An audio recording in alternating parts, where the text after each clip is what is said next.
This episode is brought to you by Biopro Plus. Biopro Plus is the faster, easier, and safer non-synthetic alternative to painful, expensive, and invasive anti-aging hormone treatments. The growth factors in Biopro Plus have the unique ability to regulate and restart the body's natural sex hormone production, and it also assists in raising glutathione levels, improving immune response, repairing DNA, promoting enhanced protein absorption, and supporting self-differentiation and proliferation.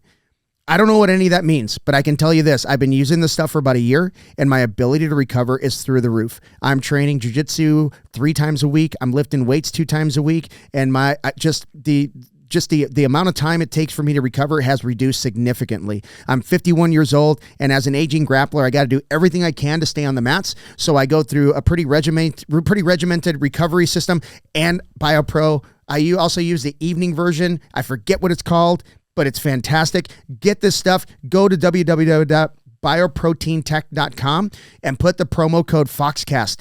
Promo code Foxcast will get you $30 off your order. Hit them up. You won't regret it. Hey, everybody, and welcome to another episode of the BJJ Foxcast. I am your host, Alex Martinez, and today I have the displeasure. I'm just kidding. I have the pleasure of having Tojo back in the studio. Welcome back, Tojo. It's been a minute. I know people have missed me. Nah, not really. And Danny Ensing, buddy. Welcome back. Thank you. I appreciate it. Yeah, man. So I wanted to jump right back in the studio. I'm trying to jump right back into things after my 2 weeks gone and just try to get back to some normalcy, man. In the sweatshop? Yeah. Being 2 weeks away. First of all, I was in Houston, which already sucks. I mean, just being there already sucks. The circumstances are even worse. But then I actually went back to my hometown in Brownsville. Yeah. It kind of verifies, I don't know what the word is. It kind of gives me like a good feeling about why I was on the first thing smoking out of there. Validates. Yeah. Oh, it validates my fucking decision so much. Oh my gosh, dude. I didn't know it could get worse. It was pretty shitty when I lived there. Yeah, things don't usually get better for towns like that. Bro. Yeah. Bro.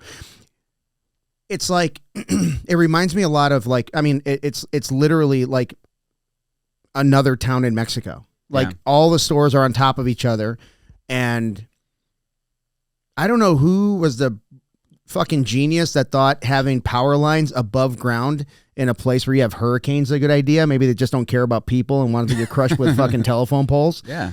But holy shit, then when dude. It floods, you can have all the power coming into the water. Yeah. Yeah, man. It's the population hasn't grown, but maybe, I mean, not including illegals. I mean, maybe like 40,000 people in 30-something years since I lived there. And they keep building schools. Like, how many more schools do you need for the same amount of people, basically? Well, they need the tax dollars. Yeah, they do. They do. Maybe that federal money, right? Coming in. Yeah. Anyway, I love my family that's over there. They're fucking awesome. They're good. Oh, that place blows. Yeah. One day it was 108 degrees and 83% humidity. I was like, it hasn't even really been over 100 here yet. Yeah, well, it's back down to 80. It was just that one day was just insanely hot. And I told my brother, I said, if this was a military exercise, we would be forced to have an ambulance parked.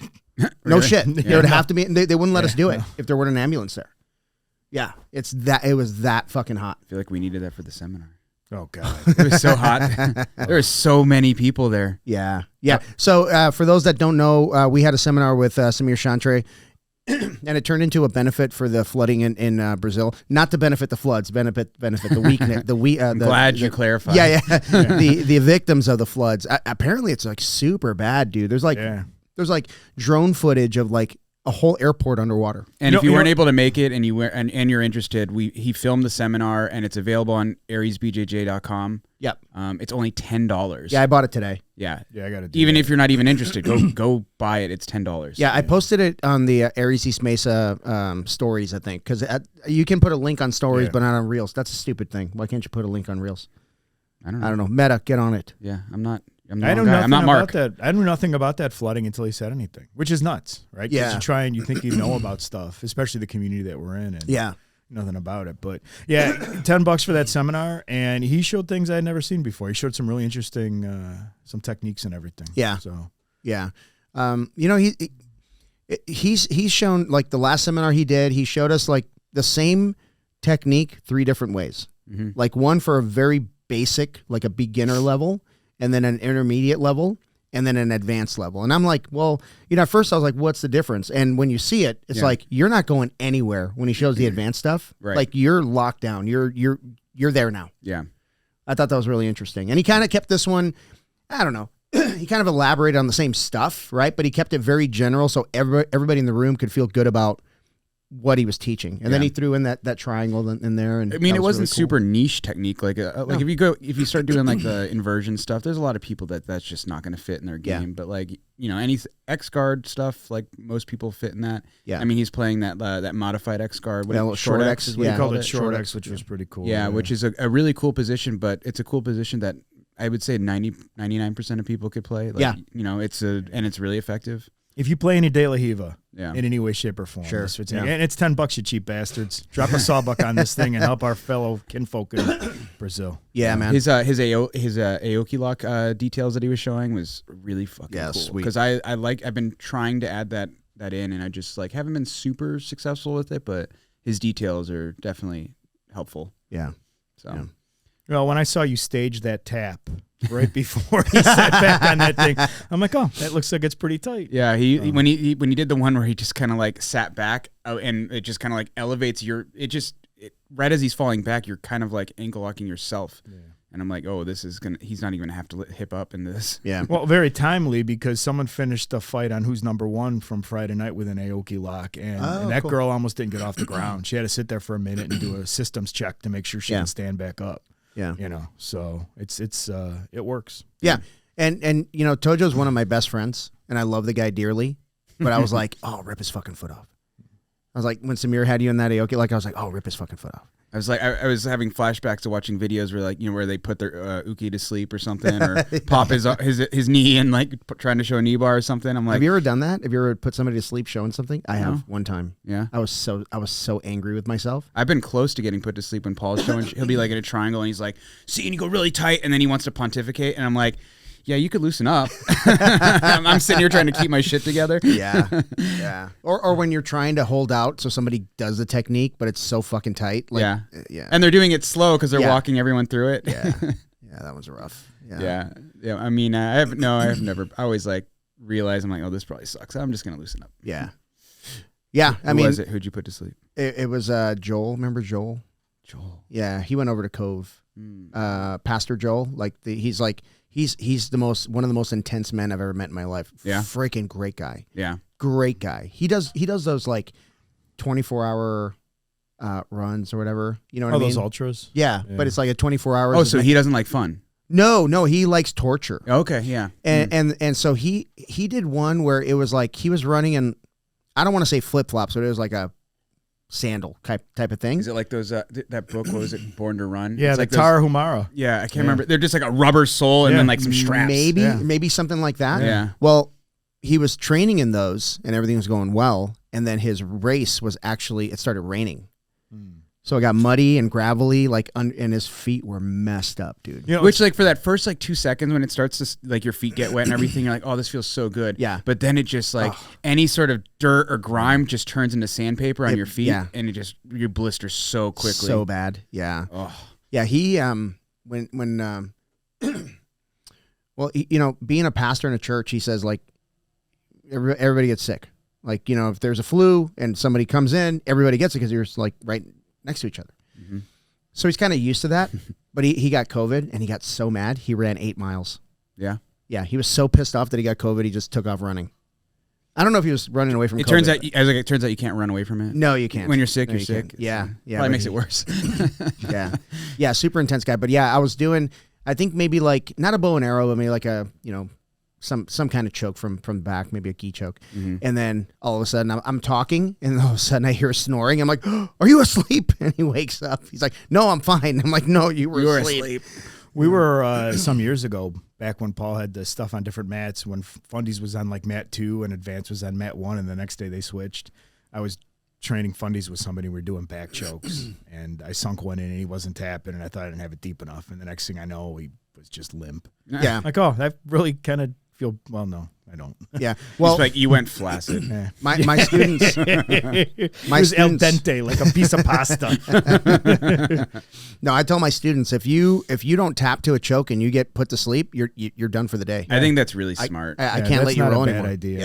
Yeah. And here's the deal, right? Like you get, especially with kids or young kids, right, or people new to the sport, maybe people who've wrestled, they want to motor through it.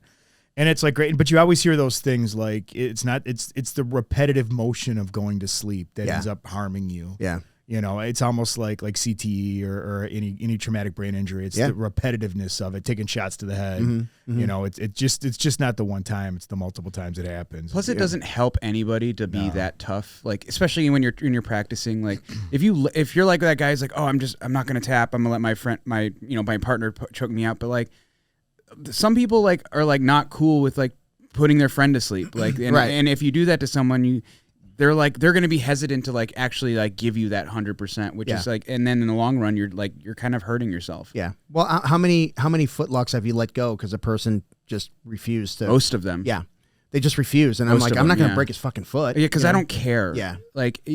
You're not getting your $2 medal in class. Right. Or no one's in a competition thinking, gosh, I would have won today if I put more people to sleep in class. Yeah. Right? You know. I tell that to the kids. We kind of joke around a lot about my age, believe it or not. I know you're shocked.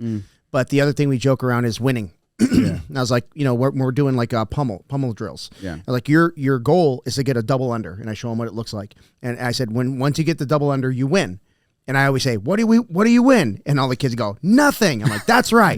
You win nothing, but you still win. You get to go home and tell your parents you won. Yeah, because I said that once. I was like, and you win. You know what you win? And they're like, nothing. That's what you win. Yeah, it's just like, especially like stuff like anything like joint related. You're like, oh, cool. So now you're going to have a sore elbow for the next month. Yeah.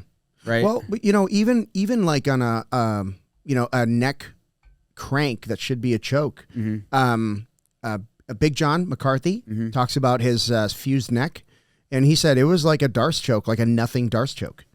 And maybe he held on too long. I don't remember, but he broke his neck. Wow. Yeah. Yeah. Wait, so you're not supposed to have neck pain? Well, yes, but no. I was like, I'm just sitting over here like. I just literally remember Paul was doing all that inverted stuff a few months ago, and about 3 weeks before that, Italo was doing a seminar, and he was up at Grey Wolf, and he was showing a bunch of triangle variations and stuff. I missed that. And my neck got super sore, and then we were right into Paul's. He did 2 weeks of inversion, and just now, like it's April, no, it's May.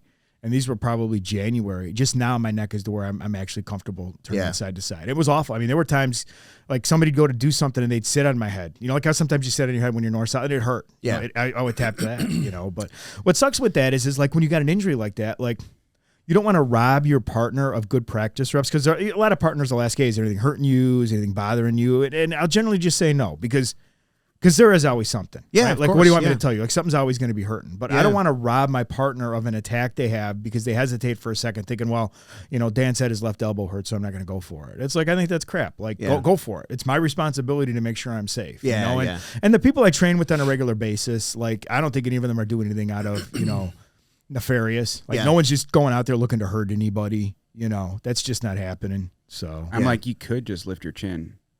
Yeah. Cross face, big front cross face. Yeah. You don't want to get choked. Yeah. I get it, but your neck's gonna hurt. Yeah. Yeah. One guy that I enjoy rolling with is Daniel. Which one?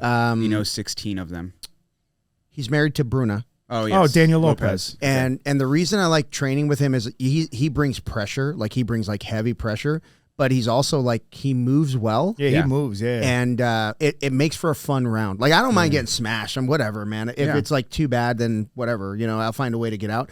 But there's guys that just smash you and then they do nothing. And you're like, okay, so we're just going to sit here. Cool. I mean, I'll sit as long as you want. Yeah. But he's trying to actively pass, you know what I mean? For a bigger dude. I was just thinking about him because like, when you go to attack him, his defense is like legit. Yeah, he's nimble. He is so tough to catch. So I really enjoy rolling. I was just talking about that with someone.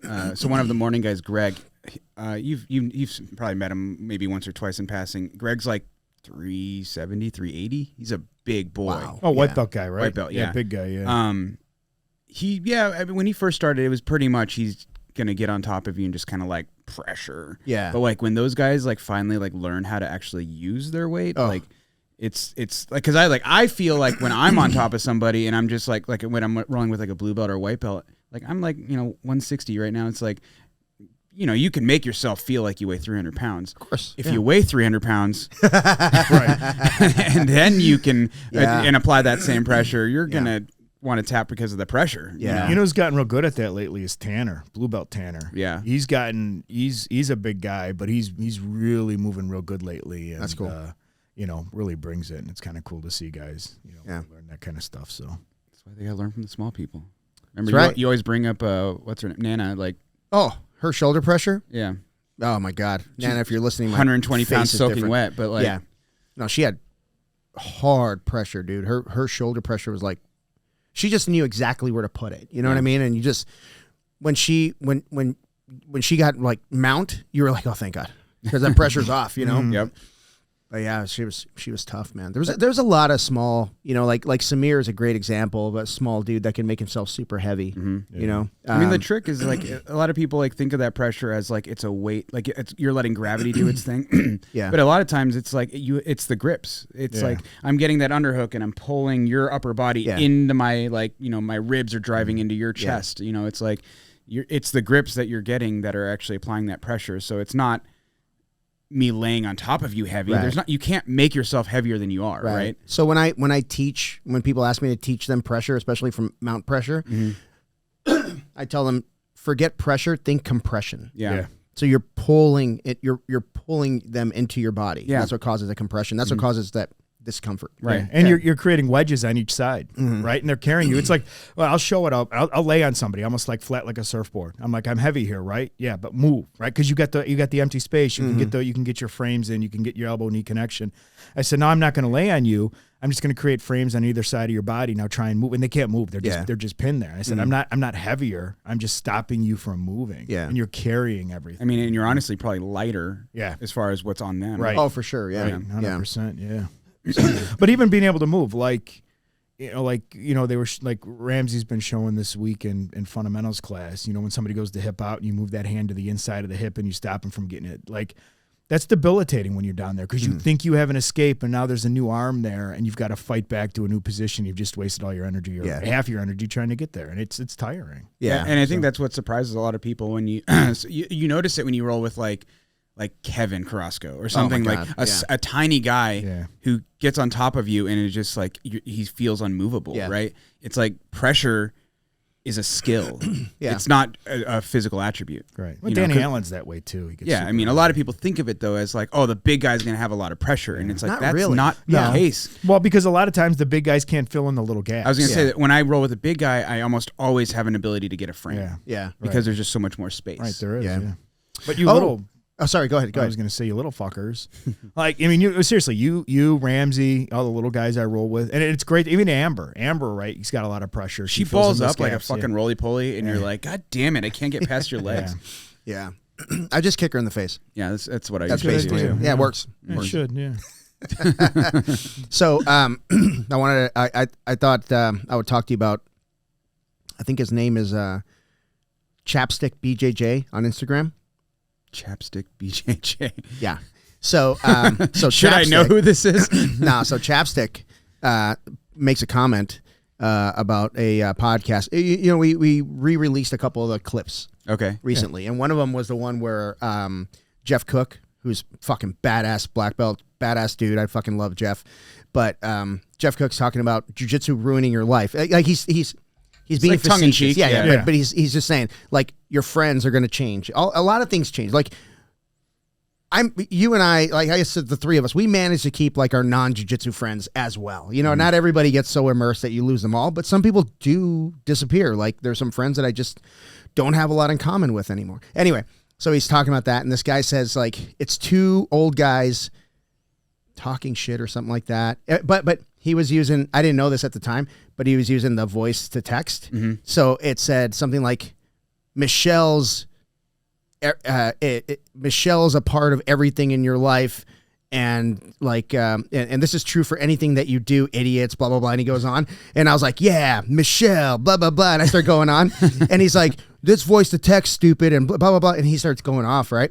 So I was like, I said, oh, so you don't proofread and you're lazy. Holy shit. Surprise, you don't know what we're talking about. Yeah. So then he goes, I went to MIT and I graduated in 3 years and I got this and I'm a blue belt and yada, yada, yada. And I said, and yet no one gives a shit. Yeah, right. And then, and so when I sent that one, he had blocked me. So Chapstick BJJ is, should I say it out loud?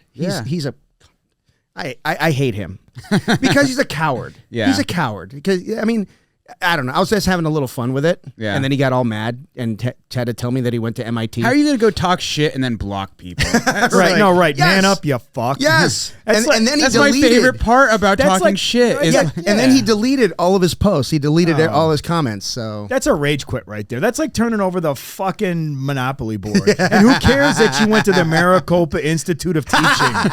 No one gives a shit about your lame-ass 2-year degree that you got in 3 years. Yeah. And you're a blue belt. His life is so important that he had to comment on the BJJ Foxcast clip. Yes. Yeah, he's that important. I'm sure he's not working for SpaceX. I can tell you that. I guarantee you that. He's that MIT grad that gets coffee. Yeah. You know what I mean? Yeah, we got to keep Somebody's got to. Yeah, fuck me, man. Somebody's got to. Like, that's the only way we get into the college. We to be hire fair, he's somebody. really good at it. He's Chapstick, more coffee. God damn it. Yeah. I mean, you know, less cream. But yeah, I mean, it's... Oh my God. His parents are probably like, have you ever met Elon? No, I get coffee. He gets coffee for like the mechanics, not even like cool coffee, like in the boardroom. He gets coffee for like the mechanics. Yeah. So anyway, fuck him. Yeah. Yeah. You should invite him to class. You're invited. No. You're I don't want to invited. do that. I'd like to invite him on the show. That'd be nice. You should. Oh God, if there was a way to have like a troll day where you just have like all the troll trolls day? come That'd in. be pretty cool. That'd be so cool. Like a point counterpoint thing. The problem is they're all cowards and none of them would show up. Well, I wanted to shit on the comments, and I thought this is a perfect opportunity because it's pretty fresh. Yeah. You're welcome. Thank you. So if you know Chapstick BJJ, be sure to send him this podcast. I'm actually kind of more interested as to why he's Chapstick BJJ. Why are your lips always chapped, bro? I know, right? Give me about 45 minutes and I'll figure out a way to make it really inappropriate. 45. You mean 4.5 seconds? Yes. Yeah. Okay, got it. Let's just say I know how he opens the door at his school. With his butt cheeks? With his chapped lips.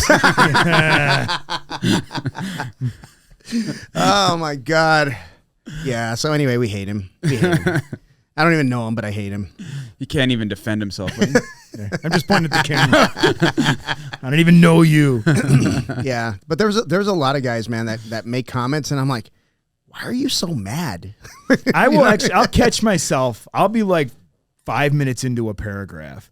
And Andrea will really be like, she'll see me over there furiously with 2 fucking thumbs going, right? Oh my God. And she'll be like, you're fighting with somebody right now. I go, yeah. She goes, over what? I go, I don't even remember what. I actually don't remember. And then I'll just delete it. I'll be like, this was stupid. They're all wrestlers. They're all wrestlers. Yeah. Nobody's more of a snowflake than a wrestler. Oh gosh, man. I get a lot of wrestler hate.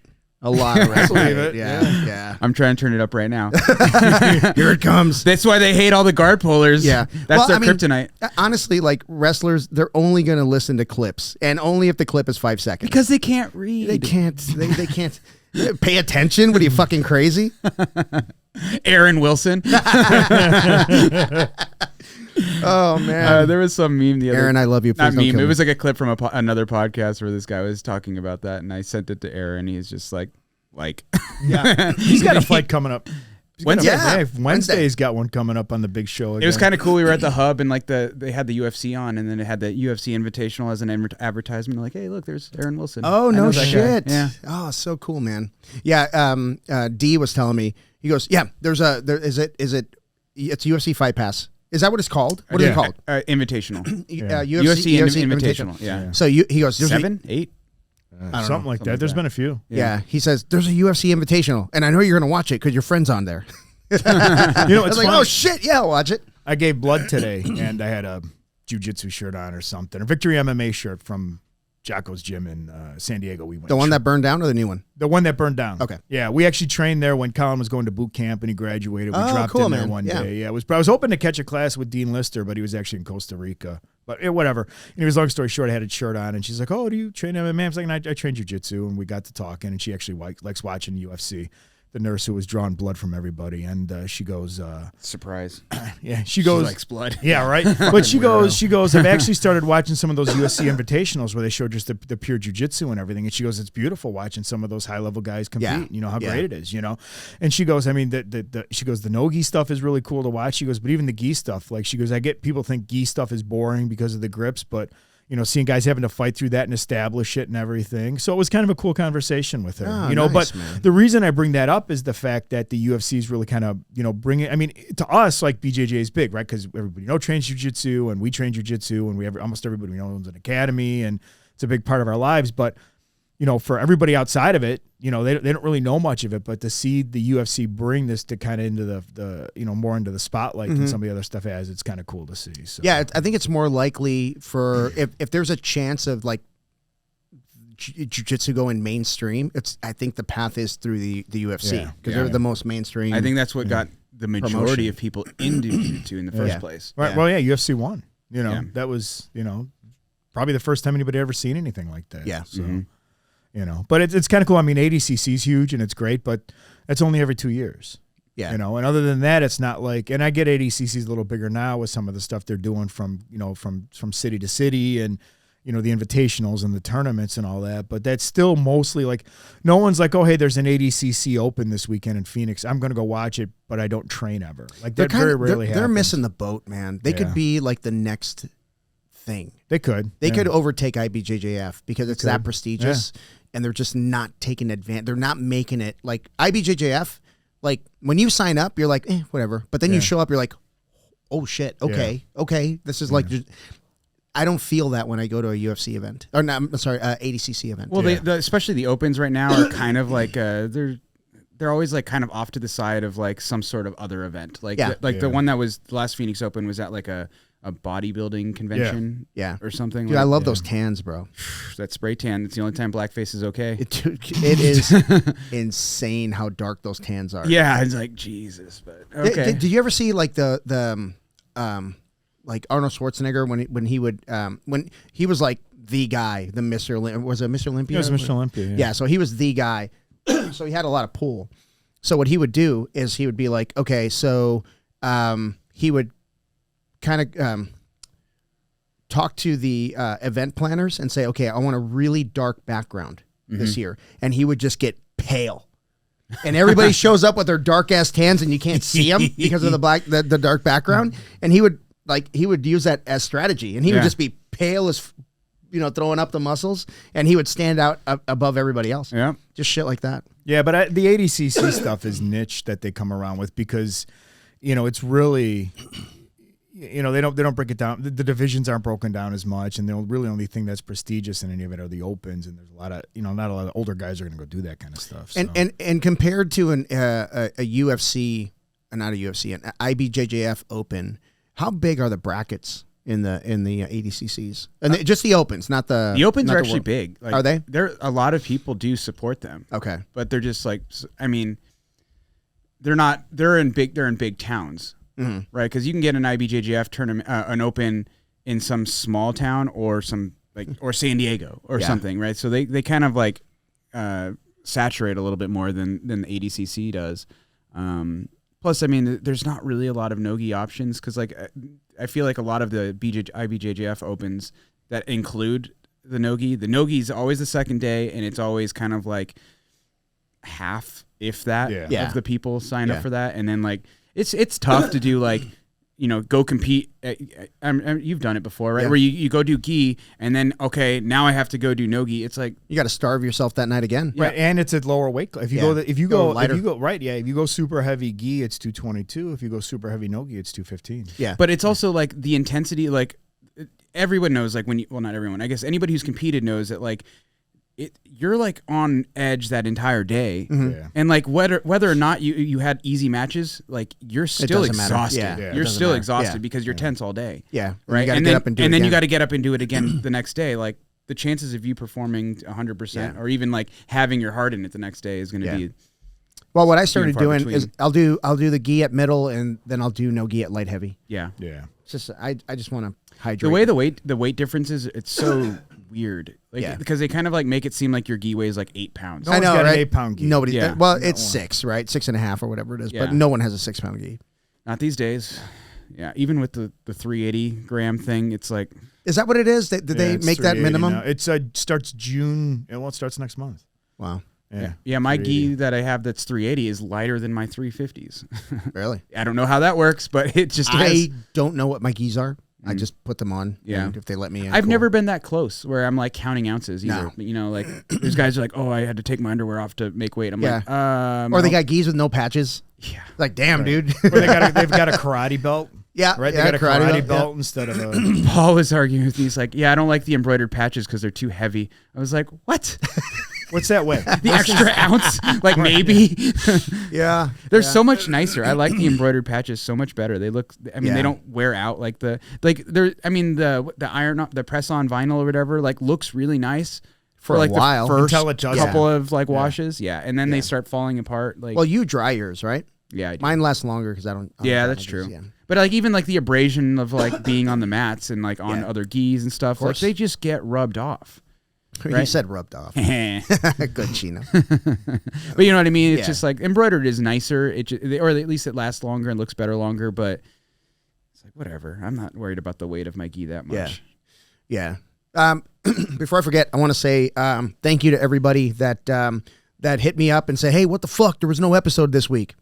That's pretty cool. That was pretty cool. I got a few messages going, hey, what the fuck? So that was cool. Hey, they should slow their roll. You've been killing it lately with some of the guests you've had, right? Dude, it's Bernardo Faria or Hannah Gracie. Yeah, right? yeah. I mean, just the name. Tom DeBlas just off the top of my head. Me? I mean, Tojo. And Colin Opper. Who? Yeah, man. Yeah, no, those are cool, man. And thanks to, shout out to Ryan, man. Ryan, my buddy Ryan. He's the one that hooked those up. He's one of your students, right? Yeah. So I don't know if I told you this story, but he came out, he lived in Oregon. He came out here to visit somebody and dropped in. Maybe did 2 classes. Nice, all right. And he went back to Oregon, ended up moving here for a job. Excuse me. Moving here for a job. And then he comes back into the academy, goes, hey, I live down the road. I'm going to join. He and his daughters. Awesome. And then maybe a few weeks in, he comes up to me, goes, hey, man, I listened to your podcast. So I thought that was hilarious. But he cashed in some favors, man, to get those guys on. So, yeah, it was really cool. And I don't normally get nervous. Like, I got nervous for Gustavo Dantes. Like, I got nervous because, I mean, he's, you're a legend in the area. I get it. Yeah. So, and he was in studio. Understood. Yeah. In studio. And he was like the most chill, calmest dude. Like, I mean, he's got a lot to talk about, which made it really cool, really easy for me because he's got, a lot to say. It's the ones that I got to pry the. Yeah. What was great for me, on that is, right, I moved here, right, in 2017. Yeah. So I didn't know, I knew just on the outside who Gustavo was, just, researching the area, and he's kind of the lineage for a lot of guys out here and that kind of stuff. But beyond that, I've only seen him at tournaments. I've never really interacted with him. I never really talked with him. I don't know. I didn't really know who he was other than who he was. Yeah. Right. Yeah. And so you having him on the podcast is really kind of cool because, like, point your finger at a black belt out here who's had a school for 10 years, and there's a pretty good chance he trained under or got his black belt from Gustavo at one point. It's just, that's how prolific he is. So it was great for you to have that for people who might not know who he is or just getting into the jiu-jitsu scene or moved out here and had no idea at that point. So when a lot of people, like, I was talking to someone yesterday, they didn't even know that the AZ BJJL tournaments were like, we call them Gustavo tournaments. Right. They're not really anymore. Yeah. But I mean, that's what they were. Yeah. Like, they were like, oh, are you going to do the Gustavo tournament this weekend? It was like, he like basically brought jiu-jitsu to the valley. Like, that's like, I don't think it would be what it is if it wasn't for him. And those are kind of cool because he hasn't rested on his laurels with it, where he's just kind of set back and just keeps doing these things. You're like, this year he made big changes. He's having about one every other month now. He changed around the schedule a little bit. And he's like, hey, if you compete in all my tournaments, all your registration fees for the next year are free. That's awesome. You know, he's like doing all this stuff. And if you place, right, he's put some money on the line. He's put a little cash on the barrel for guys if they compete some of these stuff. Yeah, so. I think there's a trip to Euros. Yeah. That's on the line for the end of the year. That's for the pro divisions? Yeah. And you're getting guys coming into town for it. Orlando Montero came into town for it. No, not the pros, adults. Adults, okay. You know, and you saw I saw some really good stuff on that, and it's been kind of neat the way he's kind of revamped that. You know? Yeah, I think the biggest compliment I got on that podcast wasn't anything that I said or asked or anything like that, but it was like I've had a few people come up to me and say, "I've known Gustavo for 15 years. I didn't know that side of him." Yeah, and I was like, "Whoa, that's kind of cool." He doesn't talk a lot. No, you know, not like in person. Like he has his podcast. Yeah, I was on it. Yeah. Yeah, that's cool. Yeah, I was on it. That I was nervous for that because you know he's a really good. Because you had to do it in Portuguese. I had to do it in Portuguese. I had to learn Portuguese that day. And no, he was really Obrigado. Cool. He's a very he's really good interviewer, man. And you know I got a little nervous. I got to admit, but did you think it was a trap? No, no, not at all, man. But yeah, so.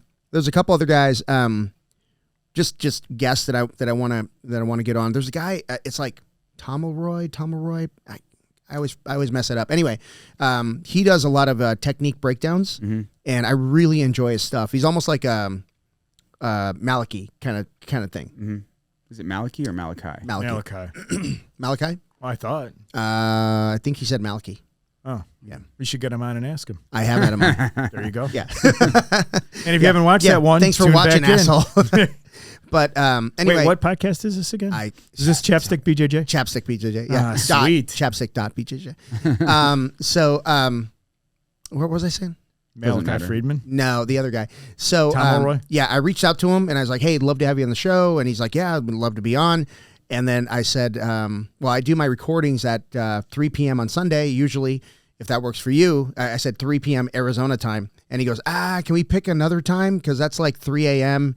in Israel. I'm like, oh, okay, cool. So, wow. So yeah, so Shalom. we're gonna set something, a little bit earlier in the day for him. So interesting. That should be cool, man. What an opportunity, thanks to some technology that get to have that guy on the show. There's a lot of those guys that I think would be good to have on the podcast, and I think they're probably pretty accessible. Yeah, you just got to reach out. Yeah, I mean, a lot of people. I very rarely. I mean, I don't get people saying no. Mostly, it's either they ghost me or they say yes. So either way. Yeah, I mean, it's you miss every shot you don't take, right? Yeah, I think that's what a lot of people don't realize. They just like Henry Gracie. It's like they'd be like, oh, there's no way he'd be on my podcast. I'm not even gonna try, dude. Yeah. And he was, I could tell like at first he was like, who the hell is this guy? But then when he loosened up, it was awesome. Yeah. It didn't take him long either. Like he just started talking and I was like, all right, cool, man. I thanked him for his book because the book is actually really good, the 32 Principles. But did it come with a backpack sweatshirt? It did not. It did not. It came with a backstory about the backpack sweatshirt, which is kind of cool. Yeah. Dude, that guy is an entrepreneur for sure. 100%.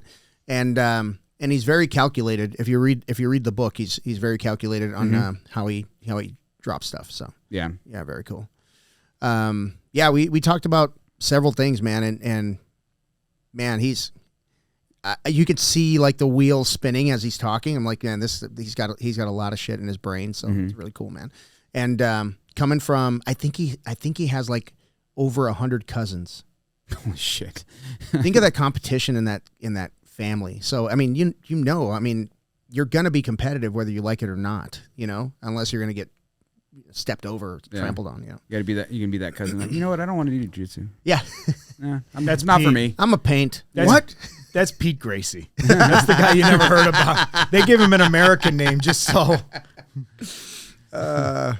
It still has an R, but they pronounce the R. Right. Right. Yeah. This is our cousin Roger. Roger. Don't you mean Roger? No. Yeah, man. Yeah. So yeah, over 100 cousins. Yeah. Isn't that wild?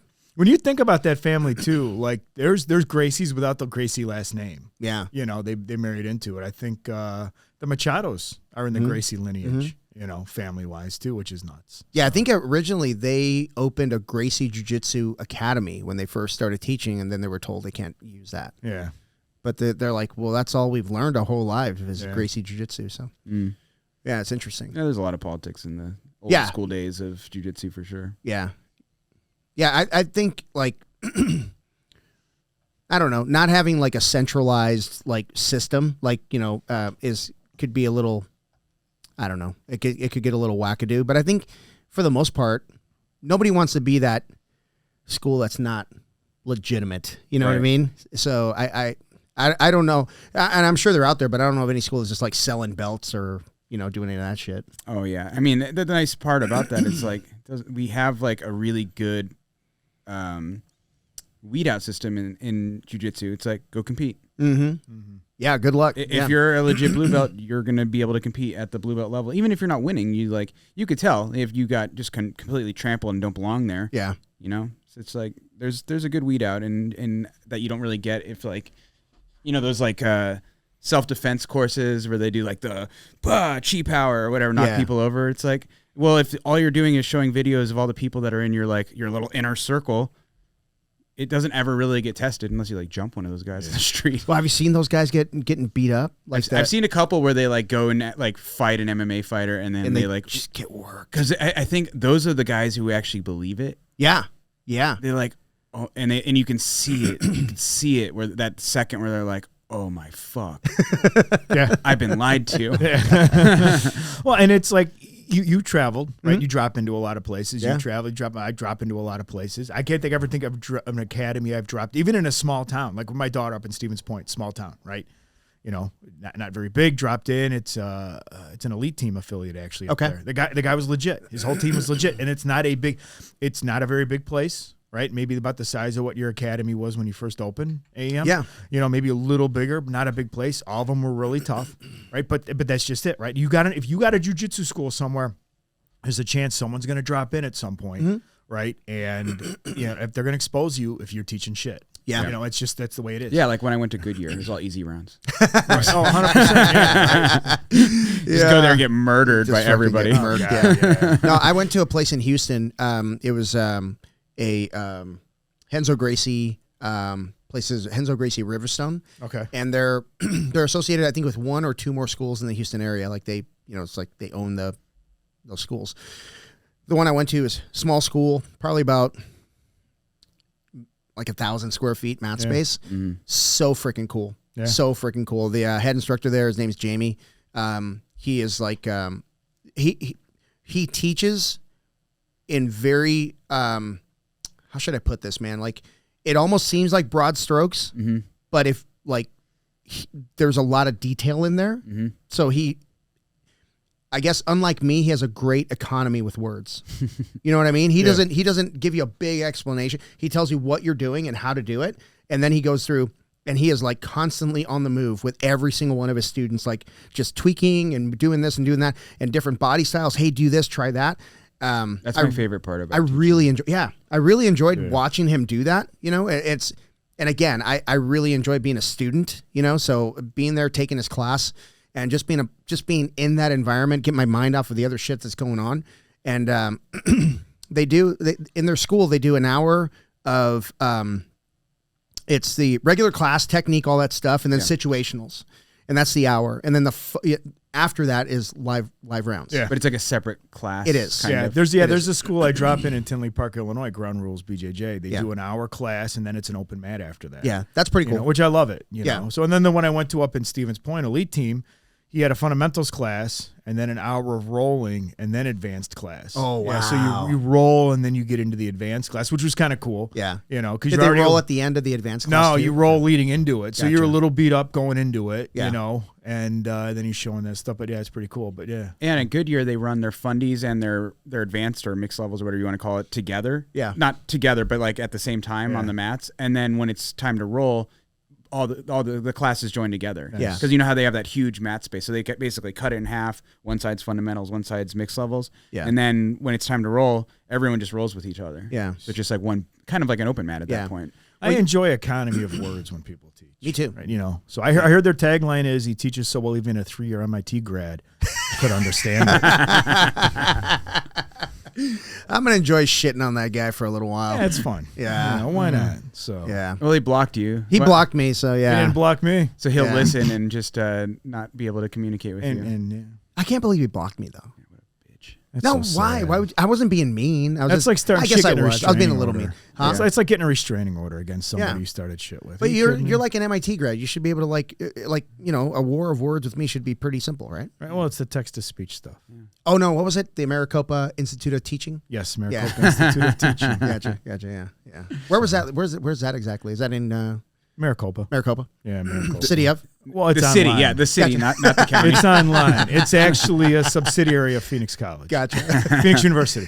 Phoenix University. Is that even Speaking a of thing anymore? yeah, it is. So did you hear that story? Nah. This What? is funny. We're going to diverge just for a second. Yeah. So Shaquille Sorry, O'Neal, D. when Shaquille Sorry, D. O'Neal was playing basketball, he wanted to get his master's degree. Okay. Okay. And he went to Phoenix University, right? And he's like, but I want to go online. I don't want to go online. He goes, I want to go to class. And he goes, well, the only way we'll do that is if you have at least 15 people committed.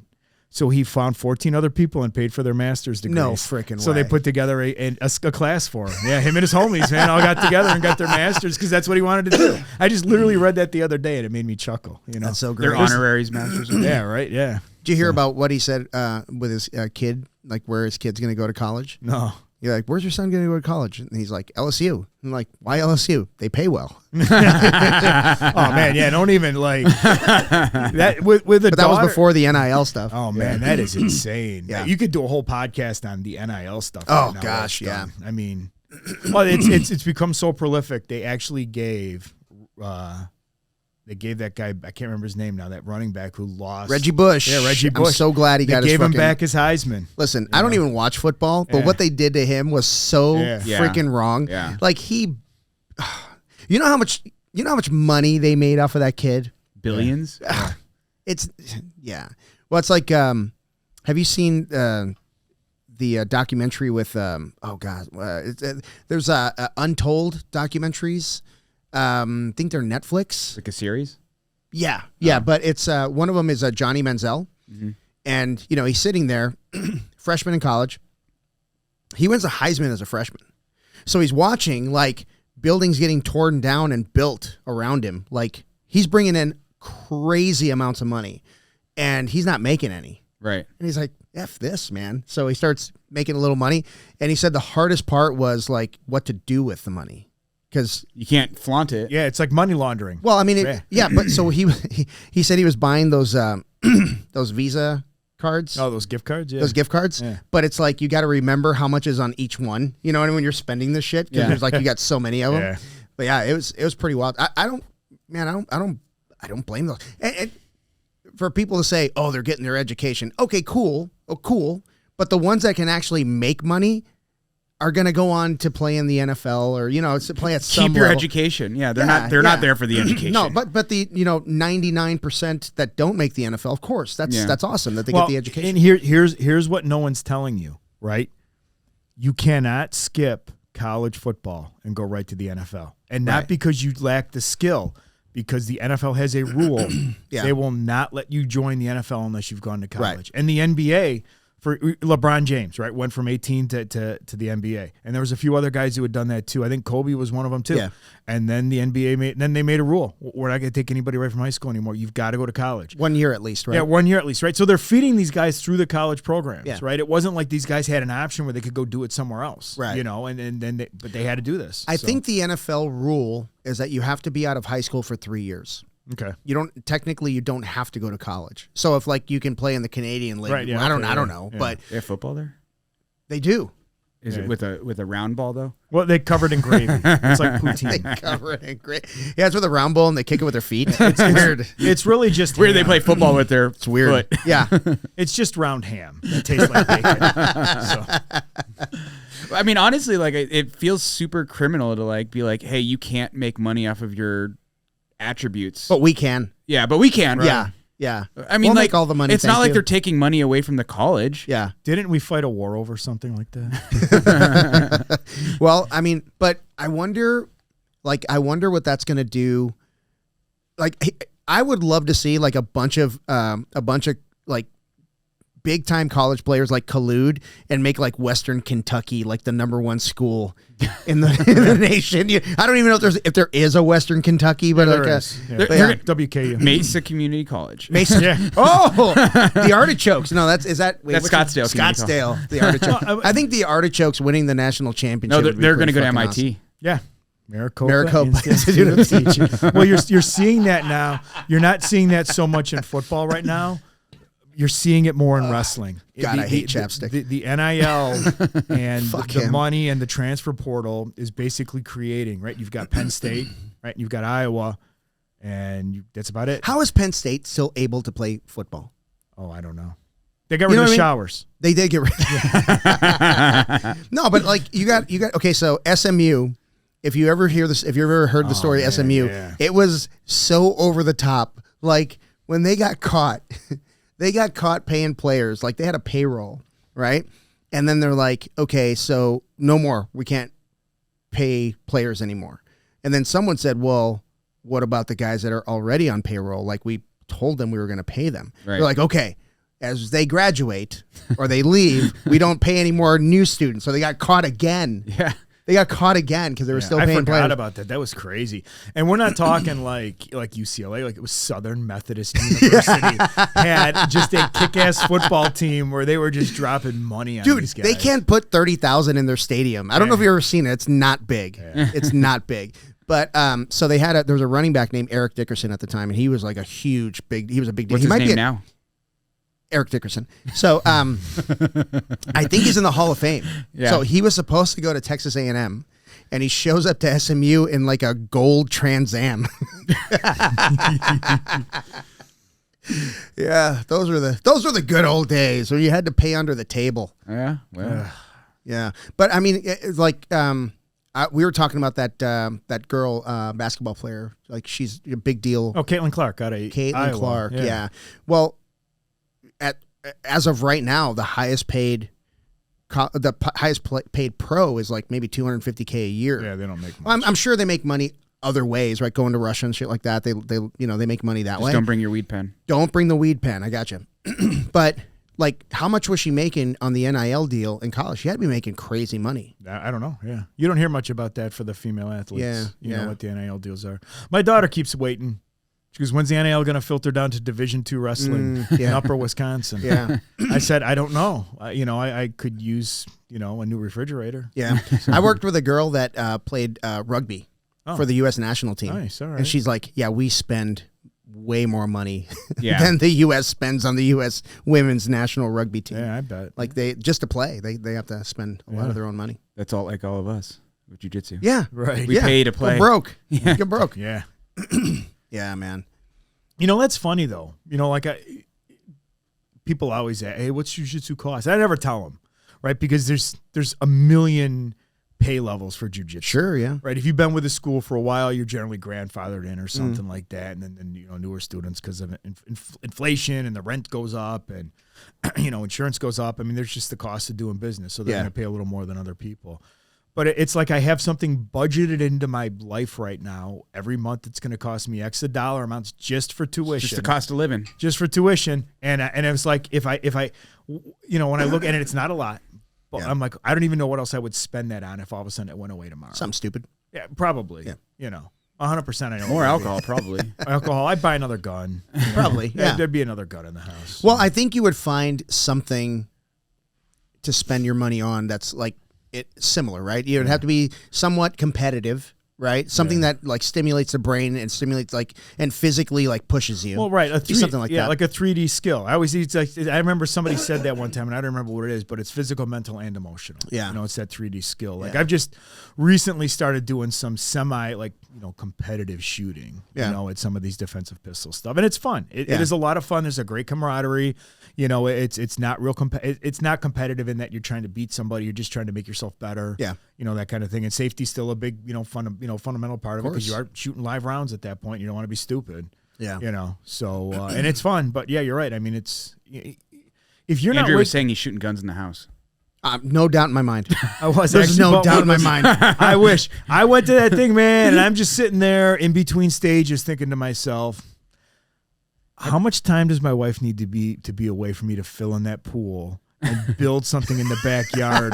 And I'll just hang a can from my guns, a suppressor, bring that sound level down really low, shoot a 22 out of it. Yeah. Turnaround time's actually really quick right now. And just start plinking in the backyard. Yeah. So actually, I bought a laser training system. I've been playing with that. Oh. There's a couple of those that are actually like really good tools. Yeah, it's been great for learning how to shoot with a red dot because if you learned iron sights, it's always front sight squeeze, where you're looking at the front sight, but with the red dot, you're focused on the target to bring the red dot into your sight, so it's different. So, a little getting used to it, but anyhow, jiu-jitsu. Have you seen the video of the guy that has a little?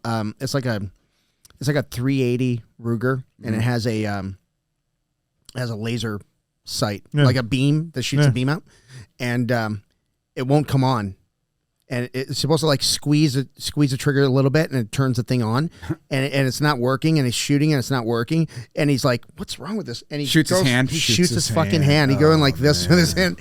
Bang! He's like right at the gun range too. I love those videos. Yeah, I love those videos so much. You see the one where that guy puts a slug through his foot? I haven't seen that one. You guys put them through they go to reholster and they put it through their thigh. Oh yeah. My dad he loved going to estate sales. Right, that was his thing. He loved going to estate sales, and he used to collect pens, like the Mont Blanc pens and all that kind of stuff. So he goes to this estate sale one time, and he's looking at this pen counter. He takes a pen out and goes to twist the cap off. It's a 22 zip gun, and he shoots his thumb off. Yeah, it takes a big chunk out of his thumb. I get a call from my mom. Now you got the house. I get a call from my mom. Your dad's been shot. He's at the hospital. And I'm like, what the fuck? And he was retired at this point. It wasn't like he was ever a cop or did something where in the line of duty he's worried about getting shot. I knew he lived in Illinois. Yeah, right. But are you kidding me? Yeah, is he robbing banks now? Yeah, right. I'm like, good on him. Right? I picture like Heat, him and De Niro, and your dad's been shot. The juice is worth the squeeze. Oh shit! I just could you imagine being like, it's probably like the guy's daughter selling all of his like. Oh yeah, what was a professional? Well, there was the thing. It was a professional estate company that they hired because it was an estate sale. Someone had passed away and they had inventory everything in the house. Yeah, they ended up getting a few shekels out of this thing. Yeah, they're fucked. Was it one of those where you like where it's spring loaded and you hit the little boop? And it was just a little 22 long rifle in it where you unscrewed the cap and put it in. But if you went the one way, it went bam. Yeah, it was go time. Yeah. So, looking back at it. Your dad's been shot. My dad's been shot. Pen is mightier than the sword. God damn, looking back at it, oh, man, if I know what I know now, looking back at it, on my way to visit him when he was in the emergency room, I should have stopped at a surplus store and bought a Purple Heart. Oh, and pinned it to him with a photo op, and it ginned up like frickin'. Oh shit, that would have been great. Oh man, I'll tell you what. But watching Purple Heart gun range fails is like one of my favorite fucking things to watch. Yeah, or when those, you'll see somebody, right? Because 300 Black and 5.56 shoot out of the same magazines. Mm-hmm. Happens all the time. They blow their gun up. They put the wrong freaking magazine. They put a 300 Black in a 5.56, and it'll chamber and fire. Yep, it'll chamber and fire. Because the ogive, which is like basically where the bullet would actually interface with like the rifling of the barrel. Yeah, it's set so far back because it's such a shorter cartridge. It's the shoulder's the same. Yeah. It's basically just a necked up 5.56. Yeah. The 300 Black was built because they're great suppressed. They're super quiet, and you can basically. You can use them differently. Like you could have one round with subsonic 300 Black, right? You could have one magazine with subsonic 300 Black if you're trying to do super quiet stuff. And then you could have one with, the standard pressure and standard, feet per second 300 Black. So in that case, what would you do? You would have probably your 5.56 in like metal mags, and then you got to label them or plastic. Yeah, I mean, they're completely separate builds. They're different uppers, right? I'm saying magazines, right? Yeah. You would have probably metal not ones. have that happen, right? Yeah. Well, and here's 100% the reason why. All my rifles are 5.56, right? Except for my 308, which I'd have to be a complete idiot not to, But those wouldn't even chamber. Right, I'm not even worried about that. But I don't want to worry about mixing ammo on accident. All my pistols are 9mm, except the little snubby 38 Roscoe I got, which is awesome. Nice. You got it on you? I got it downstairs. Let's shoot it around through the wall. We should. We should. Let's see if the laser works. Yeah, that doesn't have a laser, but yeah. Lasers are so stupid anyways. Yeah. Well, and here's what got me thinking. So I rewatched Terminator, the original from 1984. Oh, nice. And Not the better sequel? The sequel was really good. I'll give you that. Terminator 2 is definitely better. So the Terminator has No, it's not. Yes, it is. Judgment Day fucks. He has an onboard targeting system. He's a cyborg with an onboard targeting system, and he buys a pistol with a laser on it. Why? Well, why? Why do you need it? Because it's cool. It looks good on TV. Well, and it's a laser that's about as long as this freaking table. Well, that was the technology back in the day. 3 minutes of battery life. It's all he's gonna need. Yeah, it's like the old movies you see when they would put like a 4D cell mag light on a rifle. Oh yeah, you know. Oh, for sure. Yeah, that's like Caddyshack. Yes. Yes. What's this say? No spitting. Oh my gosh. So jujitsu. So anyway, jujitsu. Sorry, D. That's the best defense to a triangle. What's that? Yeah. Yeah. Well, you ever see the John Wick where he has him in a triangle and he shoots the guy in the face? Yeah. Like his brain would be in your shin. Like his skull would be all over your shin. Yeah. It would. You'd have to like point it like up. There we go. Yeah, outwards. dude. Yeah, I'm not doing that. You might shoot your dick off. But shoot your foot. Oh man, there's a video of a guy who it's like a street fight where a guy puts a guy in a triangle and the guy that's in the triangle stabs him. Oh. Well, yeah. Yeah, it's like yeah. I think about that if you were to use it. Like you gotta hedge your bets and you gotta grab that right arm. You gotta control that guy's right arm because chances are if he's got a pistol on him, he's a righty and he's gonna draw from the right side. You know, you gotta lock down that side. So That's right. You gotta learn how to triangle the right way. Yeah. Yeah. Or just avoid fights. Yeah. Or yes, that's another thing to do. Yeah. Let's do this. Yeah. What was that? There was a video of these guys there was a road rage kind of thing where these guys got out and fight and they're both like MMA fighters. Oh. They ended up like high-fiving. Good on them. Like fuck yeah. They could both scrap. They're like, all right, high five. That was good round. They left again. They just took off. They just took off. Yeah. Sometimes you just gotta release. Do you need more apple juice? Yeah, I do. Go get it. All right. Do you want another one? Yeah, sure. All right. We're not going to stop. Just keep going. Can't stop, won't stop. No, of course not. Did you put a pair of shorts on while you're down there? Nah, I'm good. Thank you. Oh my gosh. Anyway, so Mike Kaplan's opened an academy. he did. North Star BJJ up in Prescott Valley. Prescott Valley, yeah. I got it on the calendar. We're going to go to the grand opening. Yeah, samesies. Yeah, we're going. It'll be nice. I was talking with Dave Thomas yesterday. Yeah. And we were talking about, like, I mean, he's a sweaty fella anyways. Yeah. And then combine that with 900 people on the mats yesterday. Dude, so hot in there. In a freaking, like that 100% that was like one of those Native American sweat lodges there. I'm surprised we all didn't walk out like. I don't think it was quite that because that is like life-changing hot, but this was pretty warm. And I'm chuckling to myself, kind of looking around the mats at some of the new students Paul has. That's maybe he signed up, like in November, December, January. I'm like, you fuckers haven't lived through a summer here yet. Not yet. Let's see how disciplined you guys talk about. Oh, I want to get a black belt. Yeah, let's see how you survive August. And this July. is just balmy. Yeah. It's not even hot yet. Yeah, just wait. All them we were just talking about all of Paul's new students that signed up in like October, November, December, haven't been through a hot summer yet in his academy.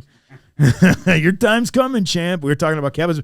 Anyways, talking with Dave, he goes, it's 65 right now up in Pine Top. And I go, that's insane. Yeah. That is freaking insane.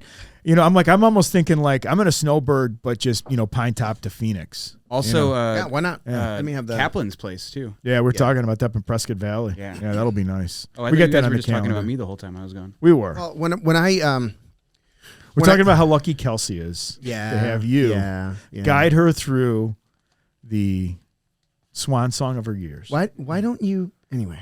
Yeah. Why don't I what? Nothing. Yeah. Do your thing. Yeah, I've talked to Amy about bringing our RV up there. Yeah. And just leaving it at a RV park. You got to reserve it like a year in advance. Yeah. Just leave it at Dave's house. But you can leave it there all summer. Dave actually said I remember when he's one of his dreams is to where he's profitable enough he could buy a small cabin up there and use it for visiting instructors and friends that want to come up and train. Almost like a hostel but for jiu-jitsu. Yeah. That'd be pretty cool. Yeah. So he's already opened up a new location, so obviously he's doing well. He's got a bigger location right next to where he was. So good on him. I'm really happy for him. Yeah, happy for Kaplan. Kaplan's put a lot of time in. You got his second degree yesterday. Yeah. Yeah, second degree yesterday. So he's there in Prescott Valley. He was like, it's actually closer to Phoenix. It is. Yeah. I know. I was like, yeah, Prescott Valley is like when you're like trying to go to Prescott and you're like, yeah, we're here. No, you're not. No, we're not. No, you're not. Plus, there's that pie place. Close. You're close. So, About half an hour more. Yeah. They've got some nice stuff. You start looking at some of the businesses that have gone in there and some of the smaller restaurants and everything. They got a pretty cool scene up there. You guys want to Airbnb it or you want to stay in a hotel? Airbnb. What are you talking about? Going up to his grand. His grand opening. July 6th. Airbnb is probably the best way to go. Right? Sure. I mean, I thought we could get like an Airbnb with a view. Yeah. Get a cool spot, spend the weekend. Yeah. I hear Prescott Valley's like the... Why don't we just bring your trailer? My trailer? Yeah, your trailer. Nah, it wouldn't... we'd be on top of each... You know what I mean? We'd be in each other's way. Mm. Yeah. I mean, unless like we did everything outside and we just went in to take a piss, but like sleeping, we could all fit sleeping, but there's one bathroom, and I'm 51. Yeah, So listen. I'm gonna get up to pee. Yeah, I've got 45 minutes blocked out in the morning, guys. It's July, right? July. I'm signing up. Boy. Yeah, I'm signing we gotta up. we gotta get a little thing like at the deli. Right. we got a smooth comp. I can sign up through smooth comp for my bathroom time. Yeah, man. You said it's in July? July 6th. It's a Saturday. Okay. Yeah. So July in Prescott is still warm. Yeah. But If it's you plan crazy. it right though, because July 4th is a Thursday this year. Oh, so yeah. burn a PTO on Friday and have some. Well, I'm already going to be off that Monday. I bet they have like a parade and shit down in Prescott. I bet that'd be fun. Yeah, that'd be cool. Yep, 4th of July. Cool. Dress up in our 4th of July garb. We could America. Yeah. I almost made it. Here we go. Here we go. Look what you did. When you were talking, He was doing fine until you opened your fat fucking mouth. Well, then when you brought up about interviewing a guy in Israel. Yeah. You're like, it's 3 p.m. my time in Arizona. He's like, I need to change the time. And you're like, why? What? Wait. Why is he Asian? I've got an appointment in Gaza. He's like, I know 2 accents. Yeah, you're either Russian or you're Asian. Or you're an amigo. Oh, my God. Amigo. Oh, my God. But yeah, I'm down. That sounds fun. Yeah. And I haven't been to Prescott, and I know Prescott's a lot of fun. I like the town. Yeah. I haven't been there since 2019. Yeah. When Colin went to the state wrestling series one year, and it was up in Prescott. Yeah. Amy and I went to Prescott one weekend. We've been there a few times, but we went one weekend where we stayed like in downtown at that haunted hotel. And we were like, we got up in the morning. Wait, in we're like, Prescott or in Jerome? Or no, Prescott. It was I Prescott. didn't know there was one there. Yeah. There's a haunted hotel in Prescott. Yeah, I can't remember what it's called. But yeah, it's like right in the city, like in the downtown area. Okay.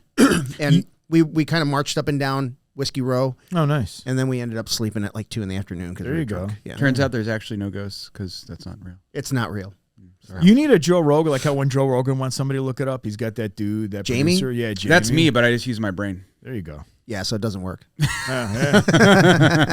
We get nothing. We look over at him and he goes, thanks. Not as helpful. Mm-hmm. But anywho.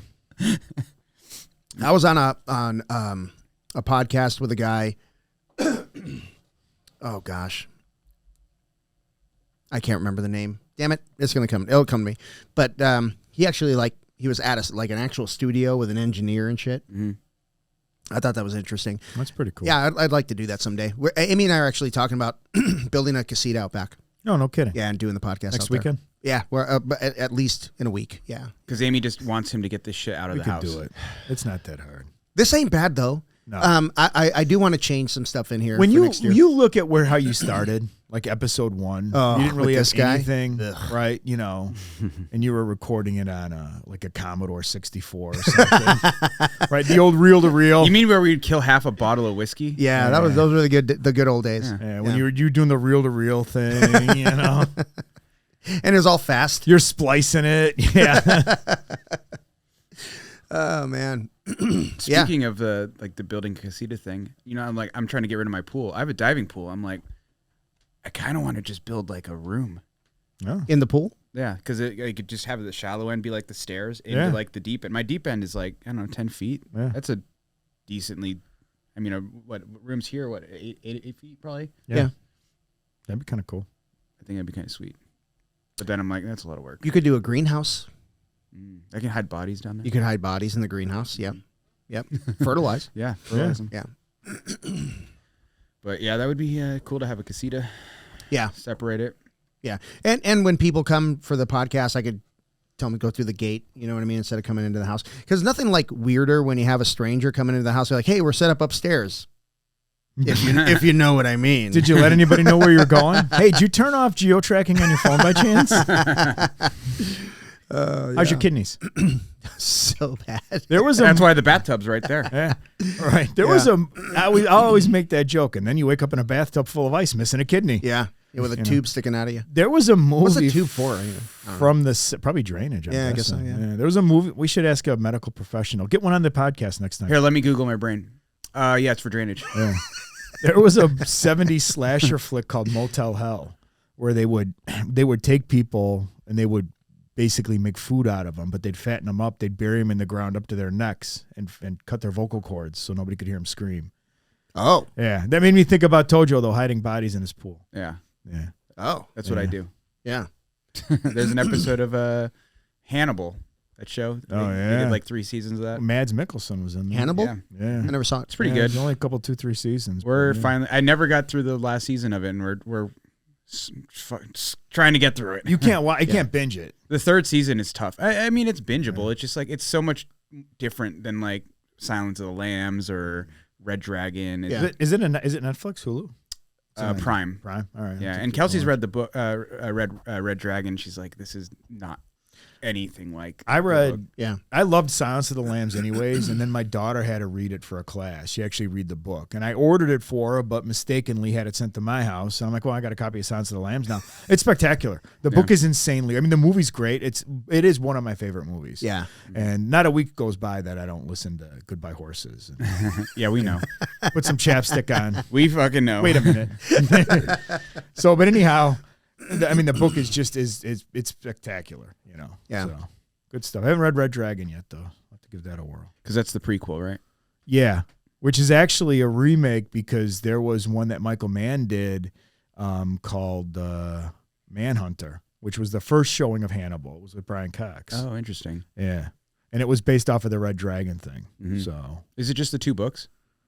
I don't know. Or is it 2 books? I don't even know. Well, I know there's Silence of the Lambs, and then there's Red I don't know how to Dragon. read, so. Yeah, I don't remember. I have to look. We should Google it. 2 books. Oh, okay. Got it. Oh, my God. So, Jiu-Jitsu. Anyway, Jiu-Jitsu. Yeah, man. So, are you going to do nationals or what? Probably not. You got a month and a half. Yeah, I don't know. I gotta make another trip to Houston, at least 1 or 2 more. So I don't want to commit to that because was she living on her own? No, she was living with my aunt. You got to clean up. Yeah. Oh, okay. So I was just saying, if you ever need somebody to come with, I appreciate it, man. We'll find someone for you. Yeah, we'll find a guy. Yeah, I'll come in December. Yeah, right. I know, right? Well, December sucks too, man, because it's so rainy. I don't care. Fuck that, I hate rain. I can deal with rain. Yeah.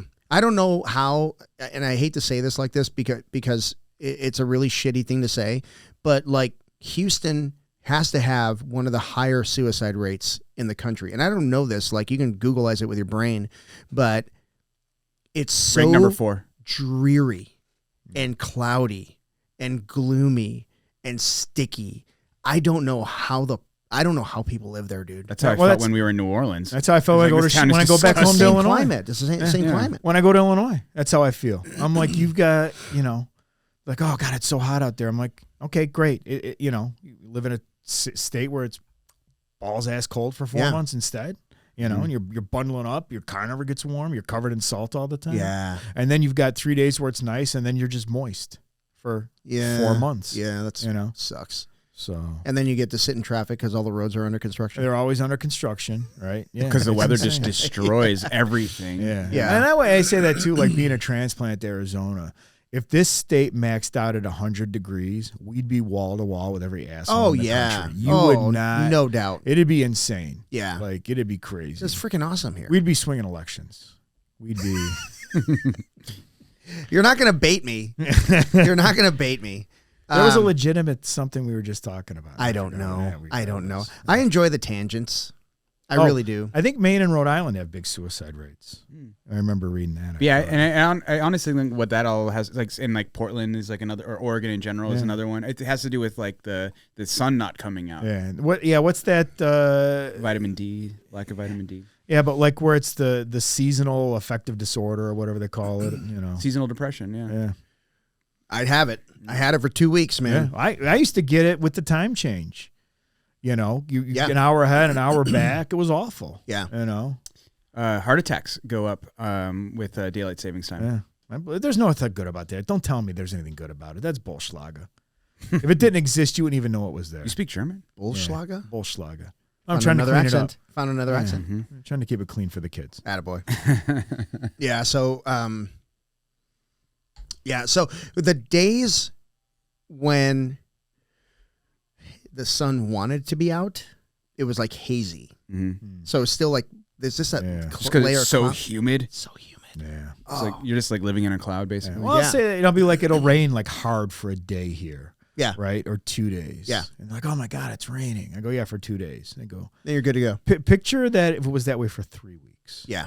3 weeks. And the days it didn't rain, it was gray. Yeah. Like flannel sweatpant gray, with no opaqueness. One night it rained so hard. It was a thunderstorm and it was so loud and the rain was coming down so hard against the window where I was sleeping.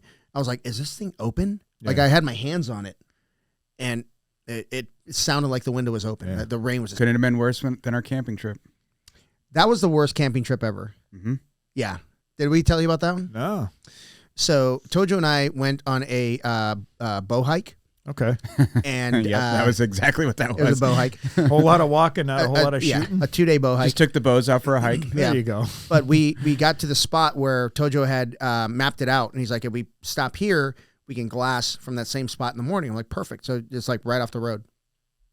So we drive up, and I don't know, one of us jinxed it, but we set up our tents, right? We parked the truck, set up our tents, and one of us jinxed it and said, if the wind picks up, we're completely exposed.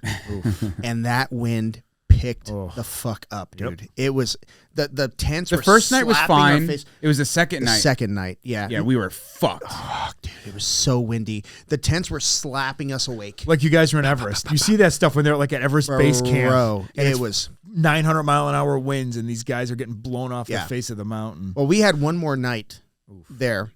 And I didn't know this, but my tent ripped. Oh, okay. So it rained the whole next day. So everything in my tent got soaked. Yeah, nothing dries. Everything got soaked. I was so pissed. So didn't we leave early? We didn't do the last day. I thought we didn't do the last day. So we're like, fuck this. We the next night I'm sleeping in the truck and the truck is moving. It's so fucking windy, and the door flies open. I'm sleeping in here. I just remember like just sitting in my tent. Like I have a good tent. Yeah. But I'm like sitting in my tent and it's just the wind is just shaking the tent. So you just have that like that like polyester fabric, whatever it is, just like. And like every time the wind would gust, and you're just like, I'm not getting hit by it, but it's just like, it's a very sharp sound. Just being in like a wind tunnel. Yeah, you're in a maraca. Yeah. That's exactly it. Right. And the problem is there's nothing like soothing. Like sometimes like nature noises can be soothing, right? There's nothing soothing or relaxing about the sharpness of that sound. No. It's awful. And we brought the that canopy because we knew it was going to rain / like snow or whatever. It ended up snowing. Yeah. And the canopy got blown down the hill. Yeah. And tore up because it was like a bunch of manzanita that just like destroyed it. God. I don't know if you ever try to work your way through manzanita, but it will take your fucking boots off. Really? Oh yeah. There is no crushing that shit. Huh. It will tear your boots off. Huh. It's a strong bush. That's crazy. Yeah. And this thing was entangled in that shit. We're like, let's get the fuck out of here. Like, I don't even think we really tore down our camp. We just threw it in the back of the truck and left. That's the worst with camping, especially when it rains. Now you got to hang your tent up for 4 days in your house somewhere to dry out, or that thing is just mildew city when you take it back out next time. It's awful. Remember that first night, though? There was that, like, Toyota Highlander that got back there somehow, because it was like you needed 4x4 to get back there for sure. Yeah, and then this guy's like trying to go up the hill that you could hear him peeling out. Oh my god! We're like, oh, we might need to go help that guy, and we'll just watch. Yeah, it's a cool area. I actually like have done a lot more of mapping since then, and where, remember where we kind of like, where the road kind of comes around that knob that we were on, and then it kind of like cuts over to where that water tank was. Yep. There's actually a trail that kind of goes out on a ridge line, and you can actually see where I hunt a lot of the times in 22, which cool. I come in from the other side, from the 87 side. Yeah. So it's like, it's only like another like 3 miles down that way, and I can like literally just go right to where I was before, except you have to drive another 2 hours on that dirt road to get out there. Were we overlooking Roosevelt Lake? Is that the lake? Yeah. Yes. Yeah. Beautiful view of the lake. Yeah. You have a really awesome picture. The night when, right as we pulled up, it was like right at sunset, and it was just like this, like you could just see like the purples and the oranges like reflecting off the water. It looked really and the good. way the sun sets here, and we've talked about this because we're farther south, closer to the equator, but the way the sun sets, like 1 minute it's up and then next minute it's down, like turning off a light switch. But it's really kind of cool how flat it is, how great it looks versus like being in the Midwest or something where it sets for like an hour, 2 hours. And I pride myself in being like an early bird. Like if we're hunting or going to play golf or something, I get up super early. Dude, I'd wake up and he's already like, hey, here's your food. I'm like, what the fuck? Did you not sleep? Yeah. Like coffee's made. Like, what the fuck? Yeah. So that was a horrible trip. Yeah. I'll never forget it though. I mean, it was cool, like the day after, like with the snow and everything. Because remember, you could see all the animals that have been around because it just snowed. Yeah. So it's like between our hell night and like waking up, because it was like beautiful in the morning. Yeah, it was. And everything had like this like fresh little coat of like snow, and you can just see like all like, oh, there coyote ran through here. Yep. You know. Do you remember walking back up that hill after we were done? It was so fucking steep. Yeah. What were you guys hunting? Deer, yeah. We were hiking. Thank you very much. Yeah. We were taking the bows for a hike. There you go. Anything with 4 legs that walked in front of us was getting something was dying. I caught an arrow in the back. I had a brown jacket on. I was going to say, God forbid you drop something, you got to bend over to pick it up. You got 4 hooves on the ground, sport. You're taking one. You're holding a bunch of sticks. Yeah, you're taking a broadside right in the fucking rib. Oh God, I think about that, right? Like the size, like I would rather get shot than take a broadhead arrow right in the small of the back. Have you heard why people wrap their turkey decoys in blankets? No. Because people have been shot carrying turkey decoys. Oh, no shit. How fucking stupid do you have to be? You're going to shoot an upside down turkey. Right. You know what I mean? Yeah. Yeah. I'm pro 2 amendment, but right. There's definitely some motherfuckers out there that don't need to have firearms. Oh, yeah. How stupid, dude. Like, yeah, they tell you, like, wrap them, or people tuck them in their jackets, because people shoot turkeys decoys out of your hand, apparently. Why not? I've never understood the whole like the orange thing, like the orange, like it just doesn't make sense to me. I've never looked through my scope at anything and been like, I don't know what that is. I'm just gonna pull a trigger. Like, yeah. Well, I mean, and I was always taught, like, I honestly, like, I would rather go home empty-handed than take a bad shot. Yeah. That's just the way I work. Yeah, that's ethical. Yeah, and my dad always taught us, like, when you're shooting birds, you're going to shoot into a clear blue sky. Right. Anything else, don't take the shot. Yeah. Well, what dove will do is they swoop. Okay. So they have this pattern. They're either going to fly straight across and you blast them out of the sky, or they're going to be turning a lot and they'll take a swoop down and then up. Well, what people will do is they'll track them, right? They try to lead them, and then when they swoop, they're like, bang. Yeah. And now they're shooting flat. That's how Tony got hit. Tony got hit by a guy. I love that Tony got shot. Oh, gosh, man. Was he hunting with the vice president? No. Cheney would shoot you up close in the face. I mean, that's totally different. That was intentional. Yeah, or a predator drone strike. We actually drove by the King Ranch, and I'd never, like, researched, like, anything about it. Mm-hmm. And I'm like, hey, Aim, find out how big the King Ranch is. Take a wild guess. How many acres? Wild guess. 500. How many acres, King Ranch?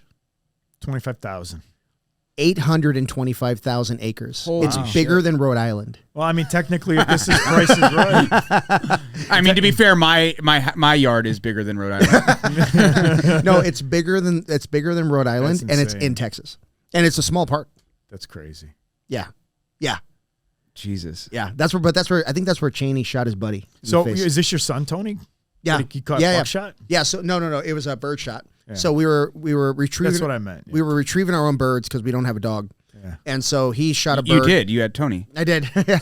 So he shot a bird. He went to retrieve it, and there's a guy on. So we used to set up in a place where, like, you got to get there super early to get a spot. Yeah. And then you kind of talk to other hunters and like, hey, we're gonna be shooting this direction, blah blah blah, and But what happens is later in the day, guys that, struck out in a different spot will relocate wherever, and sometimes they come where we are. So now we're almost on top of each other. Well, this guy relocated, and he's shooting from the other side of a canal. By the way, how the fuck are you going to retrieve your bird? You know what I mean? Like across a canal. They generally tell you don't shoot across a body of water. Yeah. So, so he shoots. I just see the dirt fly in front of Tony. Oof. And he's like, Dad, I got shot. I'm like, what? So I go and I check on him, and then I just turn, and I grab Tony's rifle, or Tony's shotgun, and I unloaded it. And I walk over to the guy, and I'm holding 2 shotguns, and I'm just fucking yelling at this guy. Yeah. I tell him, you're too stupid to be out here. Go take up golf. I said, take your kid, go take up golf, get the fuck out of here. Here, Alex is playing golf now. Yeah. And I said, if I'm going to get in my truck and I'm going to drive around, I better not find you when I get around the corner. And he was gone. Good. But he left. And then Tony's driving. He's real quiet. He goes, Dad, you know how fucking crazy you looked? holding 2 guns, yelling at a guy. You're like, yeah, I do. That was the point, son. Yeah. No, I told him, I better not see you. I'm not going to shoot him, but I'm going to beat the shit out of him with these rifles. I will beat the shit out of him. Yeah. I was so mad. I mean, that's like 101 shit. That's like basic shit. You got to know what you're shooting at. No, you're targeting beyond. Yeah. Ooh, that's one of the 4 fundamental rules. That, Yeah. So that guy needs to go play something else. He needs to go nothing with firearms. Yeah. Anyway, if you're listening, you're an asshole. You and Chalkboard, or whatever the fuck his name is. Chapstick. Yeah, that's probably the same guy. Oh my God, it could be. What if it was? What if this is his long game? Certain points of your life. First it was pot shots at your son, now it's pot shots at your podcast. Oh, yeah, I hate that guy. Fucking hate that guy. Yeah. So, yeah. I got to find a new one every week to hate on. This one's Chalkboard. Not hard. You're just exposed. Yeah. You're like camping on the hill. If you want to be featured on the podcast, talk shit. Yeah, it's good for what's it called? Engagement. Yeah, I wonder, like, how do you get called Chapstick? I told you that's how he enters the gym. Chapstick, BJJ. Oh man, I don't know, man. Yeah. Anyway, we find enough stigma with Jiu-Jitsu that we don't need some dude who goes by Chapstick. It's true. Yeah, you know? Yeah. Yeah. Are you doing nationals? I don't know yet. Maybe. That's a no. That's a no. Yeah, I don't know. I haven't thought about it. I got to look at what my time is. Probably because Riley probably won't be in town from college because she's doing a 4-day camp up in Stevens Point for college wrestlers. And Colin doesn't leave Lejeune he doesn't leave Africa until July 1st, and he's got to report to Lejeune on July 31st. I'm trying to see what kind of time I have, with kids being in town and stuff, because Colin's got his truck out here now. So what we talked about was, he was going to, take some of his leave, spend some of it out here, and then spend some of it in Chicago, seeing people, see where his ma is and some of his other family. And he goes, I said, hey, if you want to, I said, we'll just pile on the damn thing. I said, I'll drive to Chicago with you and just buy a one-way ticket and fly back then. That'd be kind of, cat's meow. Yeah. A little cross-country trip. I said, I'll drive all the way to Lejeune with you if you don't want to stop. Just buy a ticket from there then. That'd be pretty cool. So we're not sure how it's going to play out. But, yeah, so a lot of it is like. Lejeune's not far, right? Oh, it's North Carolina. Oh, I thought it was California. Yeah, no. So ship it. Ship the damn thing. Nah, he wants to drive that thing. He enjoys that stuff. I mean, it's really. It's a bad idea. Probably. But. No, actually, those road trips are kind of cool. What's the gas mileage on that thing? Yeah, about 23, 24. 25. Maybe probably well, it's not even broken in yet. He's averaging about 24 right now. Because I drive it every so often. Did I tell you when Nick Thompson broke down on the side of his road, on the side of the road of his brand new truck? No. Big old diesel F350. Jesus. Yeah, gigantic fucking truck. Yeah. He's driving. He's in the middle of nowhere. Yeah. And he's like, the range is like, whatever it said, 200 miles or whatever. Yeah. And then it goes from 200 to like 15. Oh. Like in But you have a seconds. bad sensor? Yeah. Nah. It hadn't, it was so new that it hadn't gone through a tank of gas yet. So it was still figuring out the algorithm, yeah. So, yeah, he ended up breaking down on the side of the road. Is road. there a regular gas gauge on it? Yes, but he was going off of the total distance. He's like, we're good. Sure. Yeah. Yeah. But yeah, he put, the Marines are like, hey, got to go do your infantry time. They go, what are your top 3 locations? Where you be in that order. Number 1 was Pendleton. Number 2, he put Hawaii. And number 3, he put Lejeune. Because there's really not a whole lot of bases for infantry. I mean, it's not like and there's you really didn't put Hawaii as number one. No, the cost of living out there. He's so worried, cost of living, how expensive it is to live out there. Yeah, but you're kind of sheltered in the military. Yeah. You can eat on base, and they pay for your place to stay. But he was just looking like if he wanted to visit anywhere, it's a flight just from Hawaii to get to the States to go anywhere. Yeah. Then he was kind of screwed that way. And he goes, and sure shit, they gave him his third choice. Which one was it? Well, his third choice was Lejeune. Oh, okay. And that's where he's at. But then he looks at it this way, like lemons, lemonade from lemons. He's like, well, I've never lived in North Carolina. He goes, I've lived on the West Coast. Carolina's awesome for a few years. Really he goes. I've been there for the Outer Banks for scuba diving twice and had a goddamn blast. Yeah. It's spectacular. And first, the barbecue spectacular, right? I mean, it's got its own barbecue for crying out loud. Yeah, the Outer Banks. It's too mustardy for me, but whatever. The Outer Banks are really good. They're a gorgeous area. And North Carolina's got the triangle. It's got like Wake Forest. It's got Duke. It's got North Carolina. It's got they really have a lot of stuff going on out there. Yeah. But it's always looking at it. He goes, hey, it's a new place for me to live for a few years. Yeah. And the whole water thing, unfortunately, you saw that for a long time. Like, if you ever been at Camp Lejeune, you probably drank shit water. Like everything's cleaned out there. They got new barracks and everything. They were kind of in the forefront on that. So he's like, hey, it's just a new place for me to live and experience. Because, when I separate, he goes, I'm living in Arizona. That's my home state. He goes, so I got the rest of my life to experience the West Coast. Yeah. So I'm proud of him for looking at it that way. So. Yeah. And there's some badass jiu-jitsu joints right off the base, like a lot of these places have. Yeah. So you get right outside the base, there's some good jiu-jitsu, and he's looking forward to training that again. So yeah, man, I missed the kid. Yeah, he looked great. Yeah, he looked good. Yeah, he's Gym Tan Laundry Marine Corps style. Yeah, right now, So, Well, he better get his ass in shape, dude. Yeah. Yeah. He is. I mean, he's running 10 miles. Okay. He runs. So, and that's what he's figured. He goes, I can't be soft because he's an NCO. He's a corporal.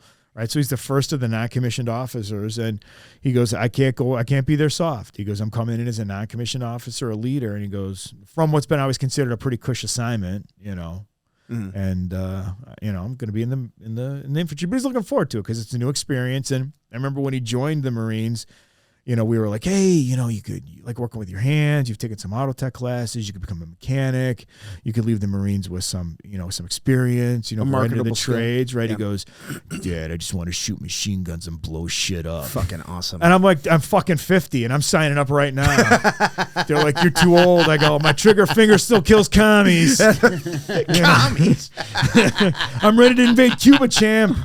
So, shit. Yeah, but yeah. Commies, you mean college students? Yeah. Oh, yeah. Well, they're the ones who buy the shit freaking tents now. Yeah. But anyhow, yeah, so he's looking forward to it, and he's given an opportunity for him to do some stuff. Some stuff he hasn't done already. So. No, that's cool, man. Yeah, good on him. Yeah. So I applaud it. I mean, he's been in Europe. He's been all over Europe. He's been in South Africa. He's been all over South and North Africa. He's done some good things, and I'm good on him. This is coming from a guy who, when he graduated, I always tell this story, and it's funny. When he graduated high school, we asked him where he was sitting. I'm like, hey, where are you sitting so we can keep an eye out on it? Because Mesa High School is like 500 kids in the graduating class, right? Yeah. And he's like, I'm sitting between Pete and Mike. And I don't remember who it was, right? But he just gave us two names of guys he's friends with. I'm like, fuck, I don't know who fucking Pete and Mike are, right? So just show me, like, draw me a map. And he could. He had like no idea, right? Yeah. So then fast forward, 6 months or whatever it was, he's in the Marines, he graduates boot camp. We get a letter from him, hey, graduation's coming up, I'll be running in formation. And he's literally got a map of the formation where he's going to be and everything. And I'm cool. like, my man, my tax dollars at work, baby. Finally. Yeah. He's like, I'm bunked with Dave and Joel. Yeah. It's like, who the fuck is that? Oh, my God. Does he listen to the podcast, that fucking asshole? He does. Attaboy. Love you, Colin. You're a good man. Yeah. And Riley listens to it, too. She follows some stuff. Yeah, she does. It's funny. It's funny because Thank you, Riley. Yes, I know you follow Aaron Simpson, right? He posted that what's your hardest picture from college, and he was fucking jacked on the wrestling mat. Yeah. And like we know 40, 50-year-old Aaron who's had 2 hip surgeries, right? I mean, he still gets after it. He still wrestles with these guys on Wednesday, but he's not 18-year-old college wrestler or 21-year-old college wrestler, Aaron. Yeah. And I saw that picture. I'm like, man, that guy was fucking jacked. And he was a two-time All-American, so he wasn't a slouch. Do you know he went to ASU on an academic scholarship? Yeah. Did you ask him why? Do you remember why? I don't remember why. Because he was a 4-time state champ when undefeated. So he was a stud. Yeah. Right? He could basically write a check where he wanted to. He went to ASU on an academic scholarship because he's also smart. Yeah. because you only get, at the time, you only got nine scholarships for 11 or 12 wrestling spots. Wow. He goes, and I didn't want to take a scholarship from somebody if I know I could go there on somebody else's nickel. No shit. Yeah, no shit. Right? And that's, listen, this is the guy who teaches wrestling on Wednesday night at Paul's. Yeah. He's a good dude, so check out that class. He's a great guy. He's a great guy. Yep. Super great guy. You know, I used to joke with him because we used to do privates with him, like semi-privates. Yeah. Me, Sang-Ho, Koa, and a couple, maybe one or two other people used to go. We would go to that Thoroughbred Wrestling. Yeah, Thoroughbred Wrestling Academy. Yeah. And we would do private lessons with him. And he is like the most humble dude. Like I would joke with him. I'd be like, yeah, you working with like, world-class athletes. Now you got the idiots out here, the village idiots out here trying to do this stuff. And Sang-Ho. But and Sang-Ho. Sang-Ho's a stud. Yeah. But he was like, he would just tell us, like, I just love teaching this stuff. Yeah. He just loves teaching this stuff. Here's the thing, right? Like, I bet I guarantee you could find a dozen people out there right now if you asked them about me, think I'm the biggest asshole, right? Just people don't like you, right? You're the biggest? Well, one of them. Yeah, you're up there. I mean, I'm up there, right? Mm-hmm. I'm top 10. Yeah. I mean, if there's a Mount Rushmore, right? It had 6 people. Yeah, you'd be right. Here's what I'm saying, right? You'd be like the fourth. Those of us sitting at the table, I'm sure there's somebody in our life we've slighted and they don't like us, right? And I'm sure you could find them, right? I dare you to find somebody who doesn't like Aaron Simpson. Oh, dude. Yeah. I'm serious. Like, I'm not trying to be like some nut hugger on this guy. He's just a great dude. Yeah. And I remember, hearing about a situation that played out with somebody and, his response to it. And I thought it was class act, so. Yeah, for sure. Yeah. But anyway, boys, we've been going at it for about an hour and a half. And I want to thank you guys for coming on. Oh, my pleasure. Yeah. Huh? Word. Okay. Anyway, Danny, thank you for coming on. Oh, thanks for having me again. Yeah, my Googleizer over there is not working. But yeah, I needed this, man. I needed to unwind. Yeah. I get it comes to me in waves. You know what I mean? 100%. Sometimes I'm good, sometimes I'm not. Yeah. And there were times yesterday where I wasn't. Yeah. So this is good, man. Thank you guys for coming on.